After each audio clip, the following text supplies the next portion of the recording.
Assalamualaikum warahmatullahi wabarakatuh. Perkenalkan, nama saya Dinda Zafira dengan NIM 222790004 Prodi Bisnis Digital. Di sini saya akan mengerjakan tugas yang ke-14 yang telah diberikan oleh dosen saya, Pak Bahar, yaitu dengan judul Penerapan Dokumentari Kredit untuk Memitigasi Risiko Perdagangan Internasional. Tanpa perlu berlama-lama, kita akan masuk ke bagian latar belakang. Perdagangan internasional sebagai bagian integral dari perekonomian global dihadapkan pada berbagai risiko yang dapat dipengaruhi kelancaran transaksi antara pihak yang terlibat. Risiko-risiko tersebut mencakup risiko pembayaran, risiko politik, fluktuasi nilai tukar, dan risiko ketidakpastian hukum di negara-negara terkait. Dalam konteks ini, salah satu instrumen yang dapat digunakan untuk memitigasi risiko adalah documentary credit atau kredit dokumenter. Kredit dokumenter yang umumnya berupa letter of credit adalah sebuah instrumen keuangan yang melibatkan bank sebagai perantara dalam transaksi perdagangan dengan memberikan jaminan pembayaran kepada eksportir. Letter of credit dapat mengurangi ketidakpastian dan penghindaran kerugian finansial bagi eksportir. Selain itu, letter of credit juga memberikan perlindungan kepada importir dengan memastikan barang dalam mitigasi risiko. Penggunaan documentary credit tidak bebas dari tantangan dan risiko yang harus dipahami oleh semua pihak yang terlibat. Menurut data Bank Indonesia tahun 2023, volume transaksi perdagangan internasional Indonesia meningkat sebesar 10% dalam 2 tahun terakhir, dengan sektor ekspor dan impor yang berkembang pesat. Meskipun demikian, sebanyak 65% transaksi internasional menggunakan metode pembayaran yang tidak melibatkan instrumen pengamanan seperti letter of credit.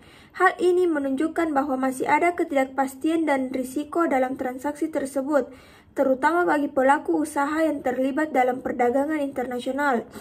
Selain itu, lembaga perbankan juga mencatat adanya peningkatan klaim terhadap bank terkait masalah pembayaran dan pengiriman barang yang tidak sesuai kesepakatan. Kondisi ini mengindikasikan bahwa banyak pelaku usaha yang belum sepenuhnya memanfaatkan risiko ini, seperti documentary credit.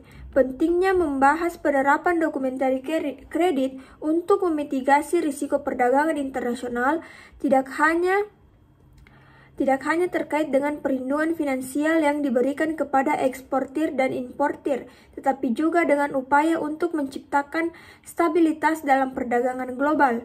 Dengan semakin kompleksnya transaksi internasional, penggunaan instrumen yang dapat meminimalkan risiko menjadi semakin penting.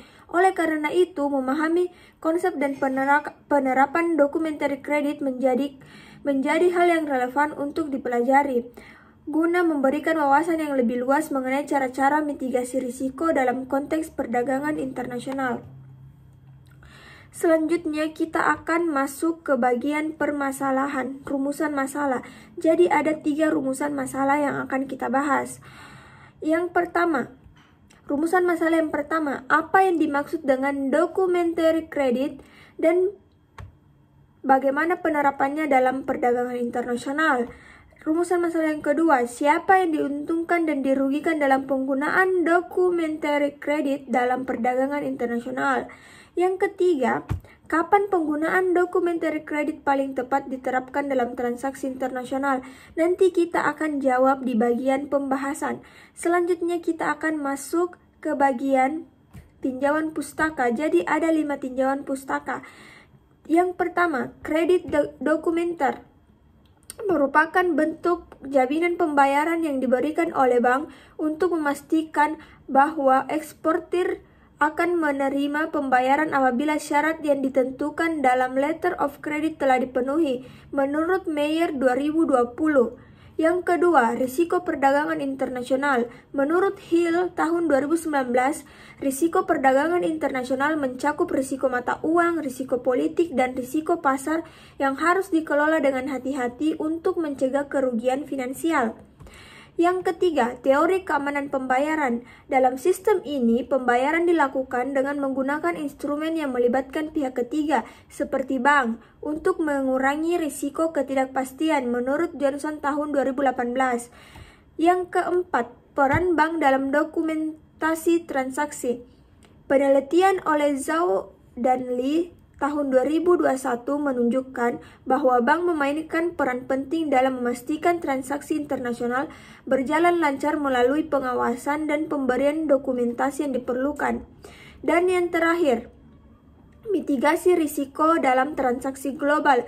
Menurut Santoso tahun 2023, mitigasi risiko dalam perdagangan internasional melibatkan pengelolaan finansial, hukum, dan logistik yang efisien untuk menghindari kerugian.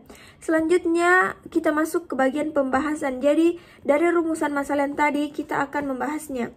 Yang pertama, apa yang dimaksud dengan documentary credit dan bagaimana penerapannya dalam perdagangan internasional? Documentary credit atau kredit dokumenter adalah instrumen keuangan yang digunakan dalam perdagangan internasional untuk memastikan pembayaran antara eksportir dan importir. Dalam sistem ini, bank bertindak sebagai perantara yang menjamin pembayaran kepada eksportir setelah syarat-syarat yang tercantum dalam kredit dokumenter dipenuhi, seperti pengiriman barang yang sesuai dan penyampaian dokumen tertentu.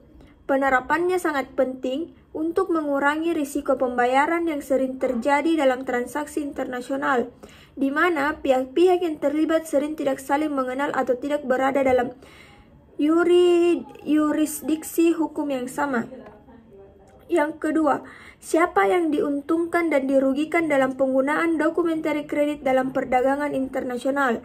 Jadi, yang diuntungkan dalam penggunaan documentary credit adalah eksportir dan importir.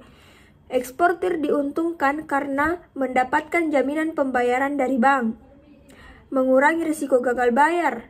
Importir diuntungkan karena dapat memastikan barang yang dipesan akan dikirim setelah memenuhi syarat-syarat yang telah disepakati.